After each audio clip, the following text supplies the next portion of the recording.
Hey there, green thumbs. Today I'm going to show you how to create a self-sustaining garden that's both easy to maintain and super productive. Ready to get your hands dirty? Let's dive in. First up, what exactly is a self-sustaining garden? It's all about working with nature, not against it. Think composting, mulching, companion planting, and smart water management.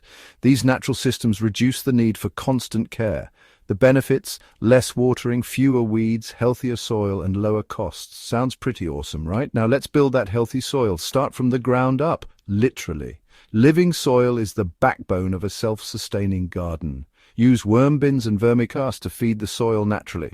Worms are like tiny soil superheroes, tunneling through and breaking down compost. Another great method is sheet mulching or lasagna gardening. Layer organic materials to boost soil fertility right where you plant. Easy peasy. Next, let's talk water. Use mulch to retain moisture and keep those pesky weeds at bay. Drip irrigation or self-watering containers can save you time and water. Or try ollas, those buried clay pots in raised beds. They slowly release water, keeping plants hydrated.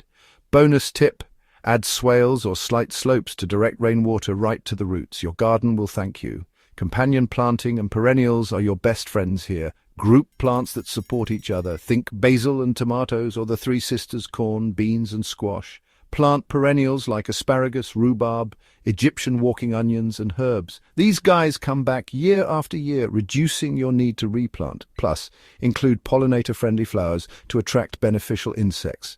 Happy bees mean happy plants. Let's let nature work for you. Add wood chips or leaf mulch for fungal activity and weed suppression. Build habitat zones with logs, rocks, and flower borders for frogs, spiders, and other beneficial predators. Use natural pest control like companion planting and neem oil only when needed. Let the ecosystem do the heavy lifting. With a little planning, your garden can feed you and take care of itself. Which of these ideas will you try first? Comment below with your favorite lazy gardening hack. And if you found this helpful, hit like and subscribe for more tips from the Wormy Garden. Happy gardening, everyone!